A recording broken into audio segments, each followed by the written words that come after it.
qu'est-ce qu'il faut faire? Qu'est-ce qu'il faut faire? Là, aujourd'hui, moi, c'est vrai que... Alors, mais on voit sur Twitter... Non, mais moi, voilà, c'est ça. Moi, toi, j'aimerais faire voilà. J'aimerais me donner mon point de vue. Vas-y. Vous êtes là pour ça, je suis là pour ça. Moi, en tant qu'homme, c'est quelqu'un de super sympa, quelqu'un de génial. Donc, et si on parle de l'entraîneur, en effet, aujourd'hui, il n'y a plus de solution. Il essaie de mettre des choses en place. Son message a passé, parce que les joueurs le disent. Oui. Pour ça que le président le protège, c'est pour ça que les joueurs même le protègent. Là, pour le coup, ils mettent leur responsabilité, ils engagent leur responsabilité dans la communication. Alexandre Lacazette l'a même dit. La faute est aux joueurs. Aujourd'hui, c'est vrai que on a du mal à trouver le ressort qui nous permettra de repartir sur une dynamique positive. Après, moi, en effet, moi qui connais l'homme, en effet, je trouve que les réactions sont dures parce que ça s'attaque pas juste aux techniciens, ça s'attaque aussi à l'homme et sur Twitter, c'est ça qui est le plus dérangeant. On l'attaquait déjà avant qu'il prenne ses fonctions. C'est tout à fait, d'accord. C'est ça.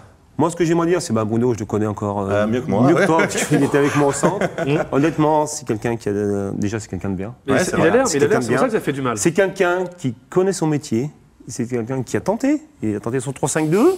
En 4-3-3, voilà. Maintenant, on parle. Après ça, qu'il y a des choix. Tu peux discuter des choix. Tu peux discuter. On parle oui, mais ça reste sur l'entraîneur. Il attend 15 ans avant de remplacer. Il n'a pas fait le bon choix. Ouais, mais ça, après, voilà. Après, tu sais comment c'est. C'est les journalistes, c'est les supporters. Et quand ça réussit pas, c'est le plus. Maintenant, Bruno, je pense que honnêtement, ce qu'on a besoin à l'OL, à moi, c'est mon avis, c'est. Écoutez-moi bien, on laisse travailler un petit peu. Peut-être pas 6 mois, parce qu'il n'a pas 6 mois, on va pas se mentir. On va pas se mentir. Mais moi, à mon avis, laissez-le travailler. C'est quelqu'un, honnêtement, il est compétent. Il est compétent. Le problème, c'est que vous mettez n'importe qui d'autre à sa place. Comme il a dit Bruno, qui a un nom qui s'appelle Pierre-Paul Jacques, sauf en Selmini peut-être. Qui a un nom, d'accord, ok. Il aura eu plus de crédit. Laissez-lui un peu de crédit, Bruno, et vous allez voir. Et puis, 2-3 joueurs qui vont revenir. Voilà, après, on va bien au niveau de l'attitude, au niveau de la perte de confiance des joueurs. Là, il a raison. Il a dit il manque un attaquant. Il manque un attaquant aussi. Mais ça, il avait déjà dit ça. C'est un problème de mercato. On est bien d'accord. Je suis d'accord. Mais ça, on l'a déjà dit aussi. On se répète par rapport à ça. Je me permets juste de vous interrompre parce qu'on va écouter l'interview de Jean-Michel Aulas, mais surtout, on a des tweets qui arrivent. Et notamment celui de Flo. Alors, c'est quoi? C'est Flo, quand on aime le foot. Ah, j'aime bien ça, moi. Alors, il faut que Genesio stabilise sa défense, laisse les mêmes sur quelques matchs, quitte à tomber avec ses idées. Ça, c'est juste. C'est vrai. C'est juste. C'est vrai. Pour créer des automatismes, il faut que la défense centrale joue. Mais ça, c'est logique. Plusieurs matchs ensemble. Là, on bricole trop, ça change trop. Faute aux blessures, faute aux performances. Mais à un moment donné, c'est vrai qu'il faut installer. La base, c'est la colonne vertébrale de l'équipe, c'est les deux centraux. Il faut jouer plusieurs matchs ensemble pour être solide. Tout à fait d'accord. Je vous propose juste d'écouter. Radic, c'est Jean-Michel Aulas, mais à la fois les propos après Juventus, qui sont les mêmes propos qu'après Guingamp. Et il nous parle justement de Bruno Genesio, c'est assez intéressant. Le président Jean-Michel Aulas. Bruno a fait des choix qui sont très souvent gagnants.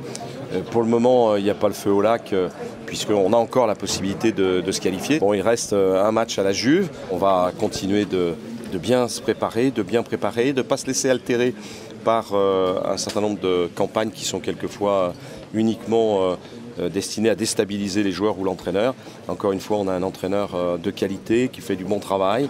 On a un groupe de qualité qui fait du bon travail. On n'a pas eu de chance depuis le début de saison. Peut-être qu'on ne la méritait pas sur les blessures. Alors, je vous rappelle que Bruno Genesio affiche le plus fort taux de défaite d'un entraîneur de Lyon en Ligue 1, 31%, depuis Raymond Domenech entre 89 et 93 avec 37%.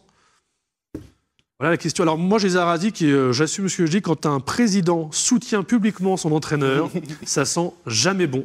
Et moi, ce que j'aime bien, Bruno Genesio, j'ai vraiment peur qu'au mercato d'hiver notamment, parce qu'on nous dit beaucoup sur les réseaux sociaux, et Pellegrini, c'est libre, pourquoi pas? Est-ce que, alors je vous pose la question, messieurs, avec la franchise qu'on nous connaît à tous, demain on met Pellegrini, donc on change l'homme. Il va y avoir du boulot. Ouais, mais voilà, est-ce que les résultats d'un coup vont monter en flash, vont arriver? C'est toujours pareil, le choc psychologique, le fameux électrochoc psychologique lorsqu'on change d'entraîneur. Mais effectivement, et Nico, après je te laisse la parole, c'est qu'il y a du boulot, parce que c'est une histoire de niveau. Mais c'est ça. Aujourd'hui, pour un entraîneur, moi je pense que n'importe quel entraîneur, il débarque à l'OL et il voit le niveau de certains de ses joueurs, je pense qu'il part vite en courant. Ouais, c'est compliqué. Non, mais l'électrochoc, en fait, il est dû à quoi? À la redistribution des cartes, tout simplement. C'est-à-dire que tout le monde joue sa carte à fond pour être dans les petits papiers du nouvel entraîneur. Voilà, parce que là, aujourd'hui, Bruno fait des choix, et il laisse des joueurs sur le côté, qui avec un nouvel entraîneur, ne le seront peut-être plus. Donc, c'est juste ça, l'électrochoc dans un vestiaire quand on change d'entraîneur.